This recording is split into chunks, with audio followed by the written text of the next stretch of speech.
So I've decided to do a video today on my 2011 Keystone Fuzion 302. Now, we've had this RV for about a year, and we've come to find that there's a shortcoming with these RVs and the amount of battery power that a person can maintain and or use. So I've gone ahead and done some upgrades here. So I'm going to run you through these.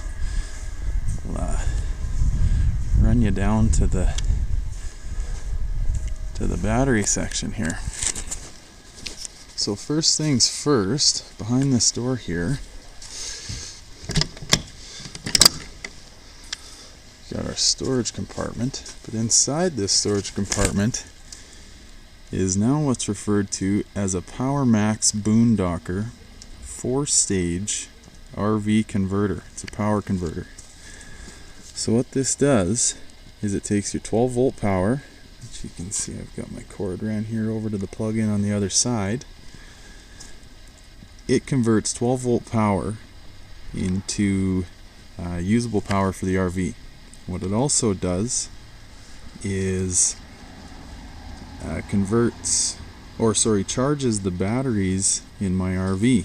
So the old power converter was this WFCO unit, and from what I understand, they're fairly junky units. They're a one-stage power converter.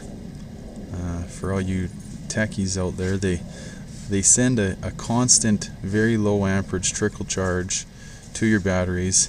They do an okay job of maintaining the 12-volt AC power throughout the RV, but they don't do much for your batteries. So in these toy haulers, which this one is here, this Fuzion, you get a generator unit. It's a Onan 5500 watt.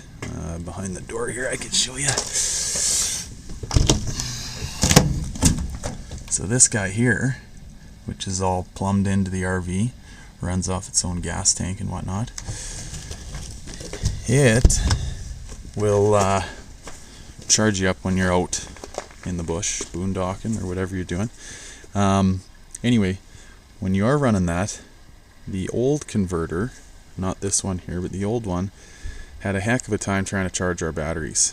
We would run our generator for hours and hours on end and never seemed to get a decent charge to run our trailer. And this trailer, for those of you that are unfamiliar with these bigger toy hauler units, they have great big, like 70 or 80,000 BTU furnaces in them to heat the units, and they pull a lot of power. That fan pulls a lot of power. All the lights in here pull a lot of power.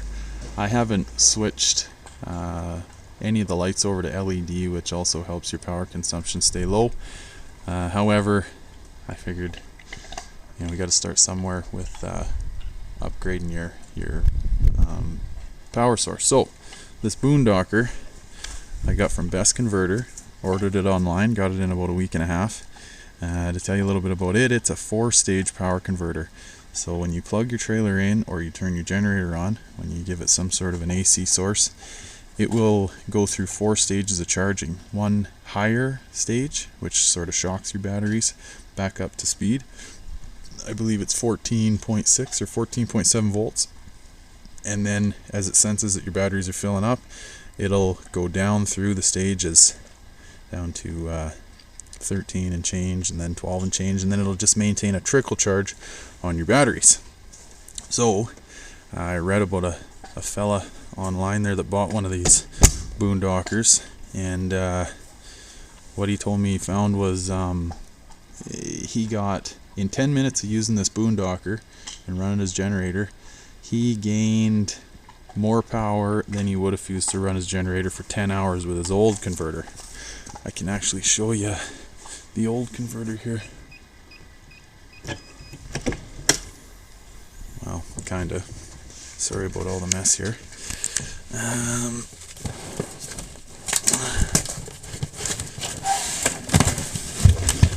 there's what the old power converter looked like. WFCO 100 amp power converter. So looks like a beefy unit, but it's about half the weight of the old one, so which tells you there's a lot less guts inside of it to do what you need to do.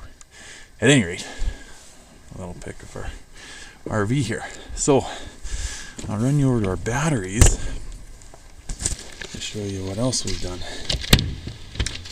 So as you can see here, I've installed two 6-volt batteries I got from a place in town here called Battery Direct.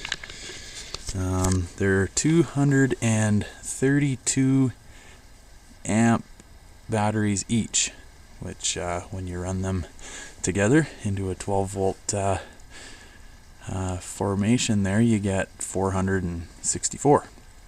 So now if you look a little further in here, you'll see another battery. Sorry for the bad lighting. That's a 12-volt battery all on its own. So how this trailer was set up from the factory is it had two 12-volt batteries. They were marine starting batteries, which was a bad combination to begin with because starting batteries don't like to be deep cycled. So like I say, our batteries were dead. If we ran our furnace overnight, they'd be dead in the morning, and which leads to your generator not being able to start. And the reason being is the way Keystone in their infinite wisdom runs these systems is your house batteries, which would be those two you're looking at there, the white and red ones, they also start your generator. So if you were to drain your batteries overnight, you're screwed in the morning. You cannot start your generator. So what I've done is I've added this 12-volt battery in order to start the generator. Now, a lot of guys that I've read about online have done this upgrade to their trailers, but what I haven't heard a lot about was, well, how do you charge your 12-volt battery? So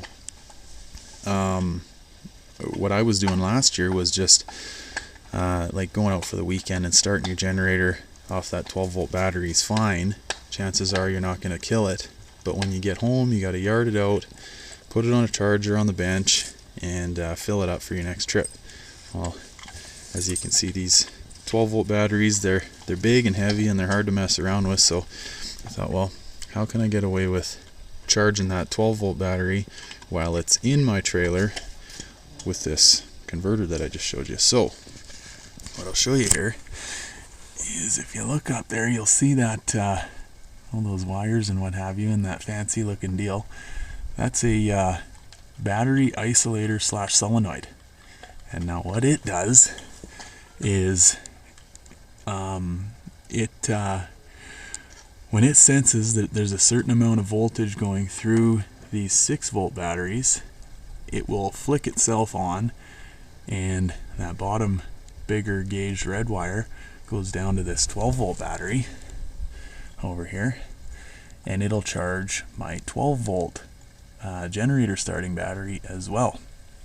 So what I'm doing here is, when I'm plugged in, the power goes over to that boondocker, and it comes over and charges these 6 volts to a point where they reach, I think it's 13.2 volts. Anything over and above that, that solenoid is set up to kick in and kick power down and over to my 12-volt battery.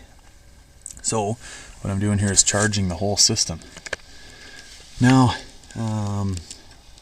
one more little thing I'll show you here. This switch that you can see is an override switch. So what I've done is, for whatever reason, if this 12-volt guy doesn't charge, and I've got more charge in these batteries and I need to start my generator, I can flick this switch over, which I've also wired up. I don't know if you can see that there, but there's a green light up in there. It'll light up when this switch is flicked, and what it does is it'll kick over to these two 6s in order to jump start my battery. Or I guess what it'll do is it'll jump start here, and then that will in turn give me enough power to start my generator. So as long as I've got some sort of power in either these guys or these guys, I'll always have the availability to start my generator. So I think that's about it. Like I say, this is the setup I'm going to try here this summer, and at least on paper it sounds like it's going to work out pretty sweet. I'll give you another look at that solenoid. I forget the name. I think it's Sure Power that makes that solenoid there. And well, one more thing there. I know some folks, like in motorhomes, for example, and realistically that's all I've done here is just sort of set this up as if it was a motorhome.